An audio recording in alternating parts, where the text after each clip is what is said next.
माझं नाव अर्चना सोनाजी पांचाळ आहे। आम्ही बीड जिल्हा येथून आलेलो आहोत। आमचं अधिवेशन आज 13वा दिवस आहे, तरी पण शासनाला आमची काही क्यू येत नाही आहे।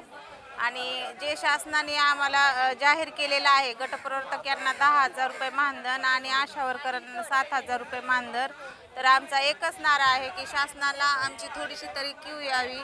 आम्ही खेड्यापाड्यामध्ये की जिथं वाहनाची सुद्धा सोय नसताना गरोदर मातेसाठी, स्तनदा मातेसाठी, तसंच लहान मुलांसाठी ज्या घराघरापर्यंत सेवा पोहोचवण्याचं काम करत आहोत। आज आम्ही या आझाद मैदानावर 13 दिवसापासून बसलेलो आहोत।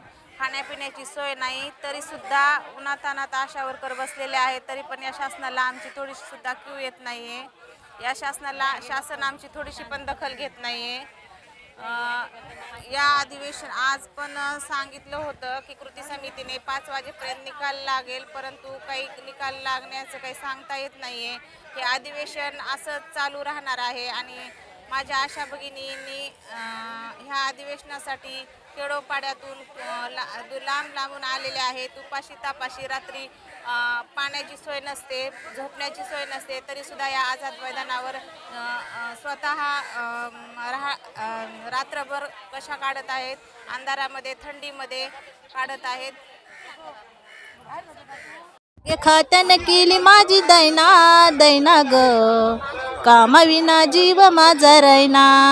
आरोग्य खात्यानं केली माझी दैना दैना ग, कामाविना जीव माझा रायना।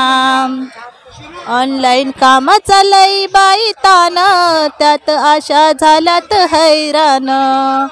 ऑनलाईन काम चालई बाई तान, त्यात आशा झाल्यात हैराण।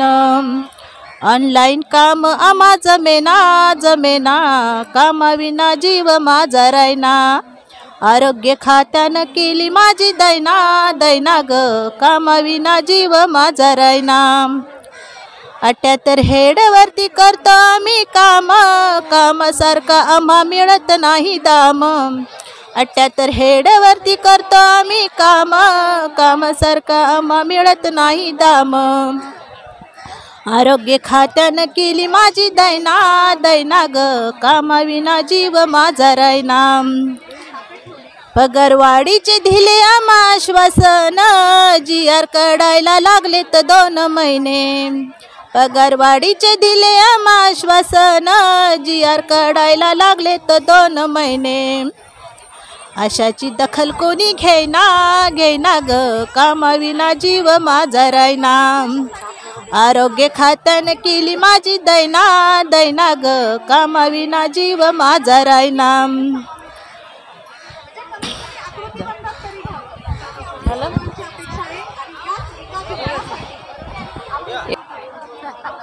माझं नाव उर्मिला शेंडगे, बीड जिल्ह्यातून आहे, माजलगाव तालुक्यातून आलेले आहे। मागच्या 13 दिवसापासून आम्ही इथे आझाद मैदानावर धरणे आंदोलन करत आहोत। आम्हाला जी शासनाने वाढ मंजूर केली होती की गटप्रवर्तकांना 10,000 आणि आशा वर्करांना 7,000 ही वाढ त्यांनी घोषणा करून 3 महिने उलटून गेलेले आहेत, परंतु याचा GR शासन काढत नाही आणि कुठल्याही प्रकारची आशांच्या कामाची दखल घेत नाही। आशा ह्या रात्री अपरात्री डिलिव्हरी पेशंट सोबत जातात आणि त्यांना असं ऊन आहे किंवा पाऊस आहे किंवा रात्र आहे किंवा थंडी वाजत आहे असला कुठल्याही प्रकारचा विचार करत नाहीत आणि आपल्या मुलाबाळांचा सुद्धा विचार करत नाही। त्यांच्या दारावर जर पेशंट आलं तर त्या पेशंट सोबत रात्री अपरात्री जातात। शिवाय इथं कोविड योद्धा म्हणून त्यांनी खूप काम केलं आहे। कोविड काळामध्ये त्यांना गावातील व्यक्तींनी सुद्धा म्हणजे असं वाळीत टाकल्यासारखं केलं होतं। त्यांना कोणी बोलत नव्हतं, त्यांच्याशी कोणी संवाद साधत नव्हतं आणि त्यांना कोणी जवळ पण येऊ देत नव्हतं। एवढ्या जीवाची बाजी लावून कोरोना काळामध्ये आशांनी काम केलेलं असताना सुद्धा आशाची शासन कुठल्याही प्रकारची दखल घेत नाही। मागच्या 13 दिवसापासून आझाद मैदानावर आम्ही धुळीमध्ये उन्हामध्ये राहत आहोत।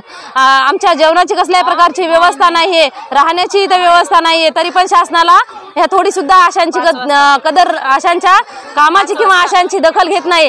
इकडं म्हणतात की बेटी बचाव बेटी पढाव, परंतु आपल्या महाराष्ट्राची बेटी आज रस्त्यावर आहे, रस्त्यावर उघड्यावर राहत आहे, उघड्यावर झोपत आहे आणि हालाकीचे दिवस काढत आहे, तरी पण या शासनाला कुठल्याही प्रकारचा आशांची क्यू दया येत नाही आणि शासन GR काढत नाही। आम्हाला एवढंच शासनाकडे विनंती आहे की आमचा लवकरात लवकर त्यांनी GR मंजूर करून घ्यावा आणि आमच्या कामाची कुठेतरी शासनाने दखल घ्यावी। एवढंच थांबते। इन्क्लाब जिंदाबाद।